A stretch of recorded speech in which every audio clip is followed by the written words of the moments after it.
El vestido de seda azul noche se deslizaba por el cuerpo de Isabel como una segunda piel, capturando la luz cálida de los candelabros suspendidos sobre su cabeza. Desde el ventanal del restaurante, Madrid parecía una joya nocturna, con las luces parpadeando como secretos aún por descubrir. Frente a ella, Tomás, impecable en su traje oscuro, sostenía una copa de vino tinto entre los dedos. Su colonia amaderada le resultaba familiar, casi reconfortante, pero no sus ojos. Durante años, Isabel había encontrado refugio en esa mirada, profunda, tranquila, amorosa. Esa noche, sin embargo, era como mirar al fondo de un pozo. Oscura, vacía, extraña. «Feliz aniversario, Isa», dijo él, con una sonrisa que se detenía en los labios, pero no tocaba sus ojos. Ella levantó su copa con una sonrisa ensayada. «A nosotros», respondió, y el tintinear del cristal fue apenas un murmullo entre las conversaciones apagadas y el sonido lejano de un piano. Por un instante, Isabel deseó poder detener el tiempo, pretender que seguían siendo aquella joven pareja que había brindado por su primer aniversario en una taberna de Lavapiés, comiendo tapas y riendo sin preocuparse del mañana. Pero el silencio que ahora se extendía entre ellos no era cómodo, era denso, espeso, como una señal que nadie se atrevía a leer en voz alta. El camarero sirvió el plato principal. Tomás agradeció sin apartar la vista del móvil, que vibró discretamente sobre el mantel. Su pulgar lo silenció con rapidez, y una línea de tensión cruzó su mandíbula. Isabel tomó aire. Quería preguntarle si todo iba bien. Quería decirle que lo notaba distante, ausente, como si compartiera la cena con un desconocido. Pero se obligó a sonreír. No era el momento, no aún. El sabor del vino, suave y profundo, se mezclaba con una inquietud que le recorría la espalda. Algo no encajaba, algo invisible, pero real. Se interponía entre ellos como un cristal empañado. Y en el fondo, Isabel lo sabía, esa noche no terminaría como las demás. Tomás cortaba su entrecot con movimientos precisos, casi mecánicos, como si cada gesto fuera parte de una coreografía ensayada. Pero Isabel lo conocía demasiado bien. Cada pequeño detalle, cada tic sutil, el modo en que su mandíbula se tensaba, cómo tamborileaba con los dedos sobre la mesa, o el leve temblor de su pierna bajo el mantel. Lo conocía, o al menos lo había conocido. El móvil volvió a vibrar. Esta vez, Tomás lo tomó sin disimulo y leyó la pantalla con rapidez. No dijo nada, no hizo gesto alguno. Simplemente volvió a dejarlo boca abajo. Pero Isabel lo notó. Notó cómo sus hombros se encogían, como si el peso del mundo descansara sobre ellos. «¿Todo bien?», preguntó con suavidad, fingiendo un tono despreocupado mientras giraba el tenedor sobre el puré de patata. Tomás alzó la vista un segundo. «Sí, solo trabajo. Ya sabes cómo es esto. Siempre hay un cliente al borde del colapso». Isabel forzó una sonrisa. «Siempre». Pero por dentro, algo le pinchaba el estómago. Tomás siempre había sido ambicioso, sí, pero nunca le había ocultado los detalles de sus proyectos. Compartían triunfos, fracasos, hasta los secretos de oficina que se suponía no debía contarle. Últimamente, sin embargo, todo era distinto. Frases vagas, ausencias sin explicación, negocios demasiado complejos para explicarlos ahora. Volvió a mirar el móvil de reojo. ¿Por qué tanto secretismo? ¿Quién le escribía en plena cena de aniversario? ¿Y por qué esa forma de evitar el contacto visual, de responder con frases cortas, huecas? «¿Y tú? ¿Cómo va la consultoría?», preguntó él de pronto, sin levantar la vista del plato. «Agotador», respondió ella bajando la copa. «El proyecto Peterson nos está matando». Tomás asintió, pero su atención estaba claramente en otra parte. Fingía escuchar, pero sus ojos seguían volviendo al teléfono como si esperara un mensaje crucial, algo que le importaba más que ella, más que esa noche, más que sus 10 años juntos. Isabel sintió que el aire se volvía más denso, que la música suave del piano se transformaba en un eco lejano. Su corazón comenzó a latir con un ritmo extraño, no del todo por miedo, sino por esa intuición que solo surge cuando el amor empieza a morir, o cuando algo mucho peor se esconde bajo la superficie. Las baldosas del pasillo brillaban bajo una luz tenue y dorada. Isabel caminaba con paso firme, aunque por dentro sentía que el suelo podía ceder en cualquier momento. Necesitaba un respiro, un lugar sin luces, sin vino, sin esa sonrisa distante de Tomás que le quemaba por dentro. Empujó la puerta del baño con una mano temblorosa. Dentro, el mármol frío y los espejos impolutos no ofrecían consuelo, pero al menos allí podía mirarse y no fingir. Se acercó al lavabo, abrió el grifo y dejó correr el agua, hundiendo los dedos bajo el chorro helado como si pudiera arrancarse la inquietud de la piel. Entonces, la puerta se abrió con un leve chirrido. Isabel se giró instintivamente. Una joven con delantal negro y una trenza suelta entró con paso contenido. Sus ojos, amplios y oscuros, estaban llenos de algo que Isabel no supo nombrar al instante. Miedo. «¿Señora?», susurró la chica, dando un paso más cerca. «Perdón por interrumpirla, pero tenía que decírselo». Isabel frunció el ceño. «¿Decirme qué?». La chica tragó saliva, mirando hacia la puerta como si temiera ser escuchada. «Soy Clara, estoy sirviendo en su zona esta noche. Mientras usted estaba aquí, vi a su esposo. Le puso algo en su copa». Un silencio cayó como una losa entre ellas. Isabel parpadeó, atónita. «¿Qué?». «Algo pequeño, como un polvo. Fue rápido, pero lo vi con mis propios ojos. Lo hizo cuando creyó que nadie lo miraba. Me pareció raro, peligroso. Tenía que advertirle». El mundo se estrechó de golpe. Isabel sintió que el aire se escapaba por alguna grieta invisible en la sala. Quiso reír, negar, decirle que debía estar equivocada. Tomás no haría algo así. No a ella, no después de todo. Pero no lo dijo, porque en lo más profundo, algo dentro de ella ya lo sabía. «¿Estás segura?», preguntó con voz hueca. Clara asintió con vehemencia. «Sí, no quería meterme, pero si fuera yo, querría saberlo». Isabel apoyó una mano en el borde del lavabo. El frío del mármol le recorrió el brazo, devolviéndole algo de claridad. Miró a la chica, que ya retrocedía hacia la puerta. «Gracias», murmuró. Clara asintió de nuevo y desapareció tan rápido como había llegado. Isabel se quedó sola, su reflejo temblando en el espejo, el corazón golpeándole el pecho como si supiera lo que su mente aún no podía aceptar: su esposo, su copa. Algo había cambiado para siempre, y aún no sabía qué hacer con esa verdad. El pasillo le pareció más largo al regresar. Cada paso era un golpe seco sobre el mármol. Cada rostro en el restaurante un eco distante. Isabel volvió a la mesa con una sonrisa clavada en el rostro como una máscara de porcelana. Tomás seguía allí, con el móvil en la mano, ahora más relajado, como si la cena transcurriese sin incidentes. «¿Todo bien?», preguntó él, alzando la vista apenas. «Sí, solo necesitaba un poco de aire», respondió Isabel, deslizándose en su asiento con la elegancia de siempre. Las copas seguían sobre la mesa, la suya, a la derecha, intacta. El vino oscuro brillaba bajo la luz tenue, un espejo de mentiras. Su mente era un torbellino. ¿Y si Clara se había equivocado? ¿Y si todo era un malentendido? Pero no podía arriesgarse.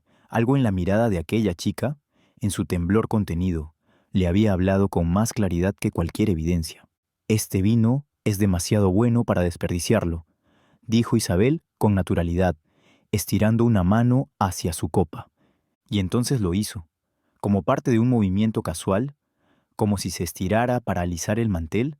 Empujó su copa hacia Tomás y deslizó la de él hacia su lugar. Fue rápido, elegante, preciso, como si lo hubiera hecho 1000 veces, como si no le temblara el alma. Tomás no pareció notarlo. Estaba de nuevo escribiendo en su teléfono, su atención dividida. Isabel llevó la copa, la suya, ahora con el contenido de él, hasta los labios y bebió. Un sorbo, lo justo. El sabor era el mismo, frutal, profundo, pero ahora tenía un trasfondo metálico, amargo. O quizá era solo su miedo disfrazando los sentidos. «Por 10 años más», dijo, alzando su copa con una sonrisa que ya no sabía si era suya o prestada.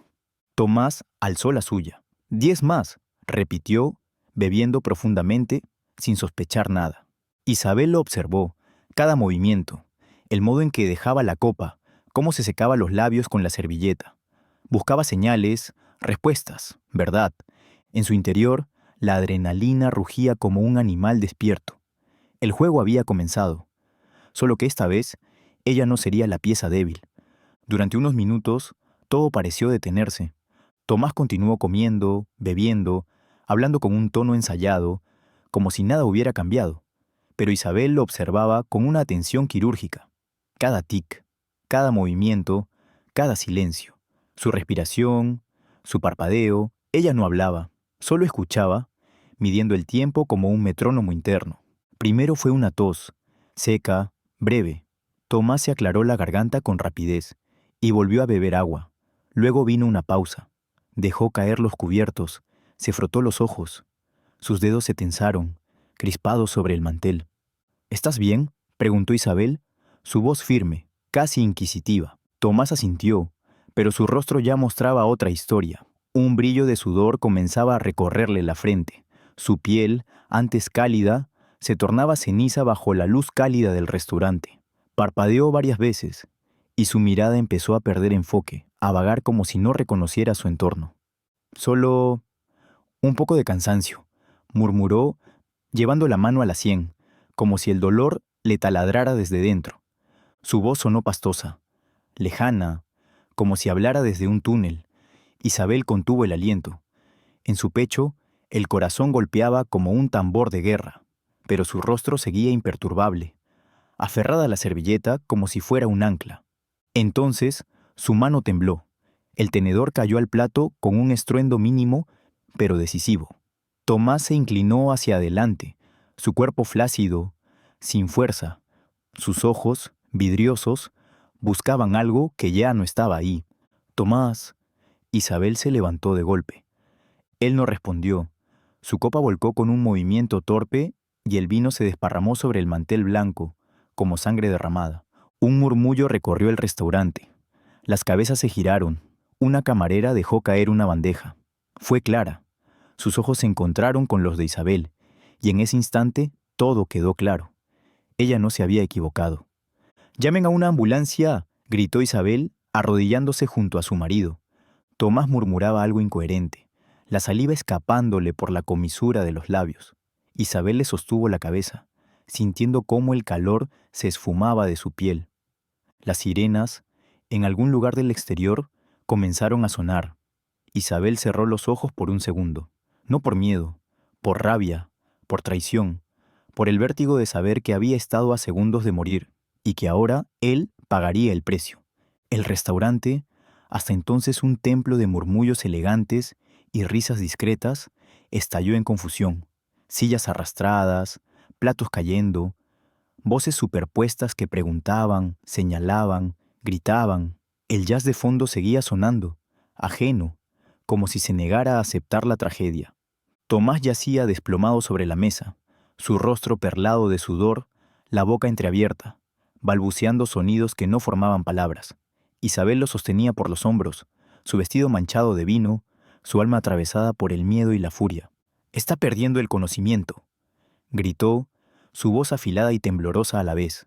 Clara apareció de inmediato, ya sin bandeja en mano, su trenza colgando como una soga entre sus hombros. «La ambulancia viene en camino. Ya están avisados. Hay que mantenerlo consciente». Un gerente se acercó, intentando tomar control de la situación, pero era tarde.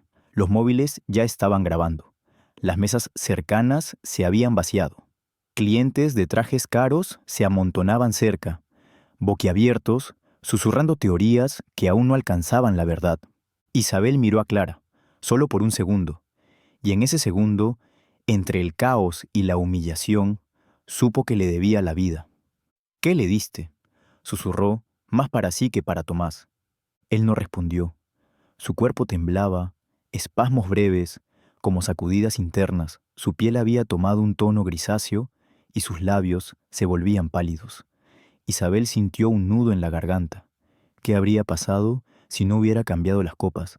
Las puertas del restaurante se abrieron de golpe. 2 paramédicos entraron a paso rápido, portando una camilla y mochilas llenas de tubos y jeringas. Uno de ellos, con voz firme, apartó a los curiosos mientras el otro revisaba los signos vitales de Tomás. «Respira, pero está inestable», dijo. «Pupilas dilatadas, Sudoración excesiva. Parece una intoxicación. Isabel retrocedió, sus manos temblando. Quería gritar, quería llorar, pero no podía. Había demasiado que asimilar. Los paramédicos colocaron a Tomás en la camilla. Su cuerpo era apenas un saco vacío, un reflejo desdibujado del hombre que una vez amó. Isabel lo siguió con la mirada mientras se lo llevaban. Clara, aún cerca, respiraba agitadamente. «Gracias», le dijo Isabel en voz baja. «Tenía que hacerlo», respondió Clara, su mirada firme, como una antorcha en la oscuridad. La ambulancia arrancó, sus luces parpadeando en el cristal del restaurante. Isabel no sabía qué venía después. Solo sabía una cosa: la verdad acababa de romper la superficie. Y no había vuelta atrás. La sala de urgencias era un páramo de luz blanca y murmullos apagados. Isabel se sentó en una de las sillas de plástico, las manos entrelazadas sobre su regazo, como si temiera que se le deshicieran. Su vestido, aún húmedo por el vino derramado, se aferraba a su piel, olía a uvas fermentadas y perfume caro, pero bajo todo eso, olía a traición. No miraba su móvil, no respondía a los mensajes de colegas ni de su madre, que seguramente había visto ya alguna noticia en línea. Solo fijaba la vista en las puertas dobles, donde enfermeros y médicos iban y venían como sombras en una obra muda. Finalmente, una mujer de bata blanca emergió. Era joven, pero sus ojos llevaban años de historias acumuladas. «¿Isabel Moreno?», preguntó con tono pausado. «Sí», respondió ella, poniéndose de pie como si sus rodillas no fueran de carne, sino de cristal. «Soy la doctora Reyes. Su esposo, Tomás, está estable, pero hemos confirmado que ha ingerido una dosis considerable de diazepam, muy concentrado. Es un sedante potente, de uso controlado». Isabel tragó saliva. «¿Pudo haber sido letal?». «Sí», dijo Reyes sin rodeos. «De no haber intervenido a tiempo, sí». Isabel sintió que algo dentro de ella se quebraba en silencio, como un vidrio fino que no hace ruido al romperse, pero lo corta todo.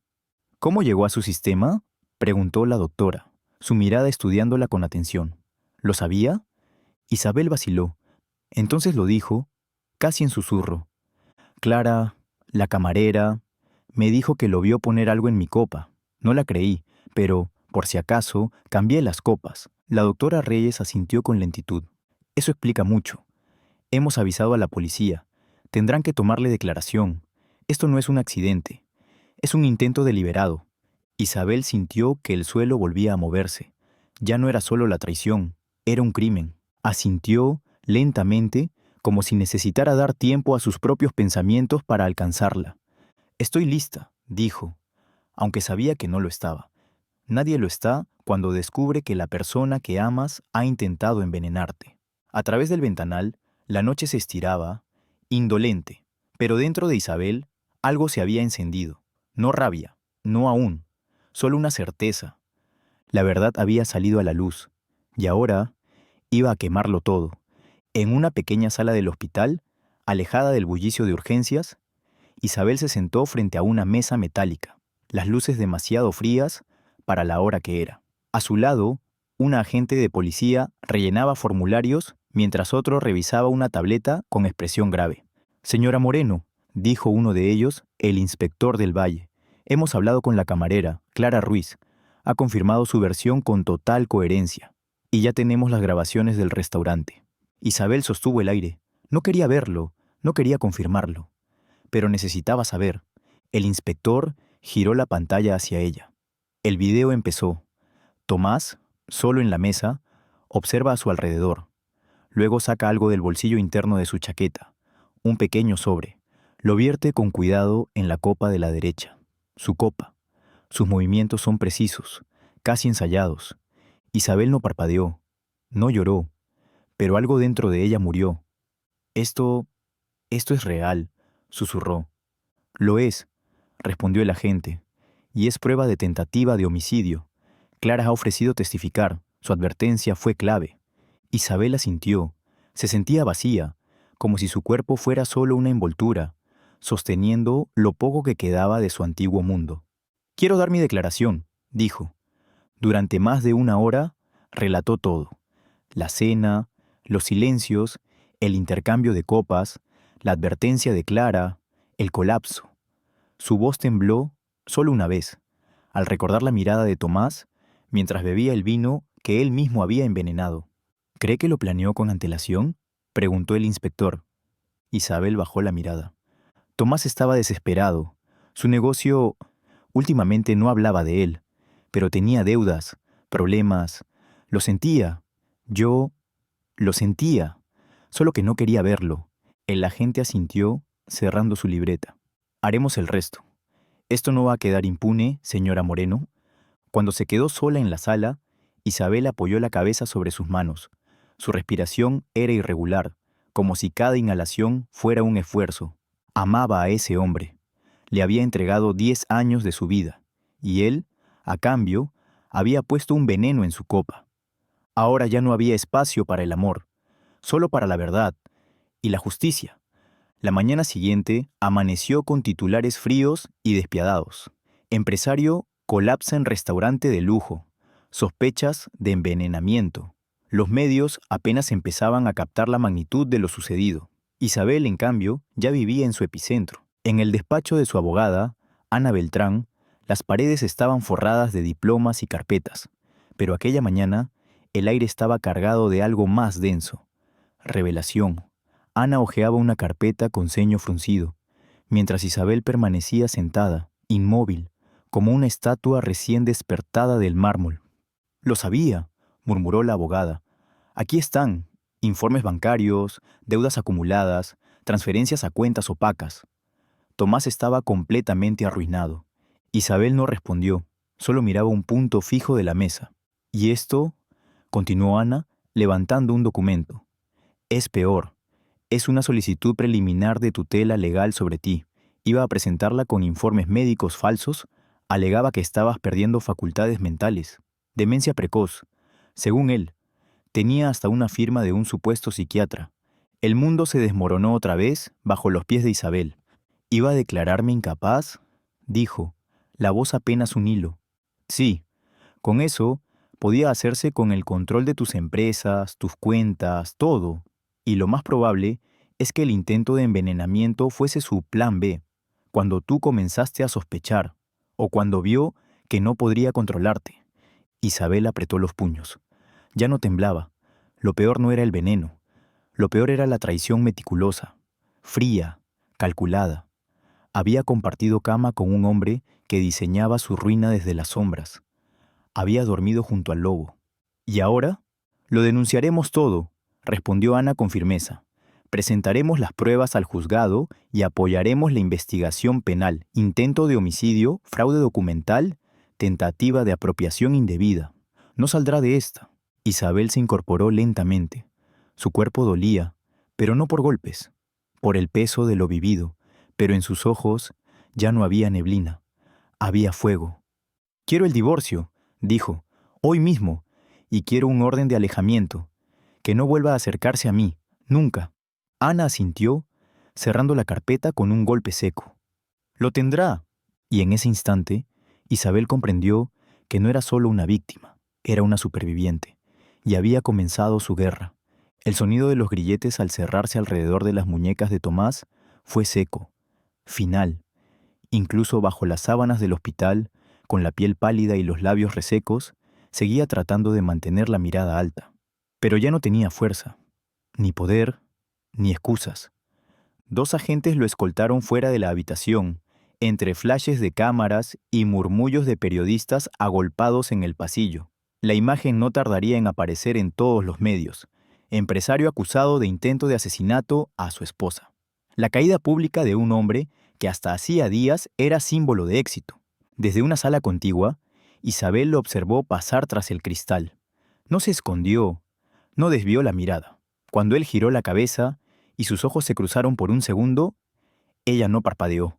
Fue él quien sí lo hizo. Días después, los cargos se multiplicaron. Intento de homicidio, fraude, falsificación de documentos, conspiración. Las pruebas eran irrefutables. Los informes médicos falsos, las grabaciones del restaurante. La declaración de Clara. Todo encajaba como piezas de un puzzle terrible. Durante el juicio, Isabel fue una presencia constante, serena.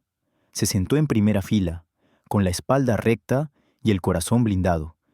Clara también testificó, firme, sin vacilar.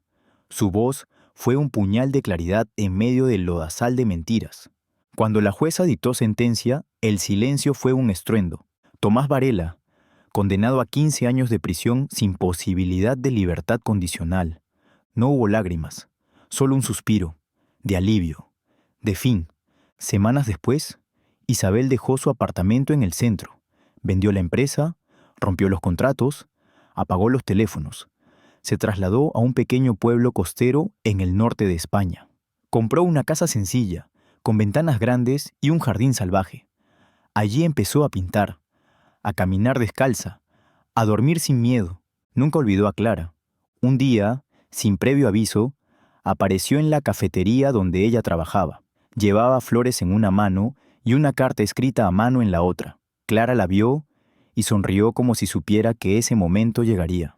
«Gracias», dijo Isabel, la voz temblando al fin.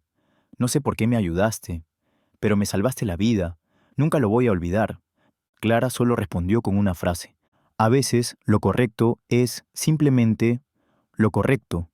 Isabel le ofreció ayuda, dinero, oportunidades. Clara las rechazó todas con la misma serenidad con la que había arriesgado su trabajo aquella noche. No quería recompensas, solo quería seguir siendo quien era. Isabel volvió a casa con el corazón en paz. Había perdido mucho, sí, pero también había ganado algo inmenso, la verdad, y con ella, la libertad. Desde su ventana, mientras el sol se escondía tras las olas, Isabel comprendió que el futuro no era algo que uno esperaba, era algo que se construía, y ella, por fin, estaba lista para empezar.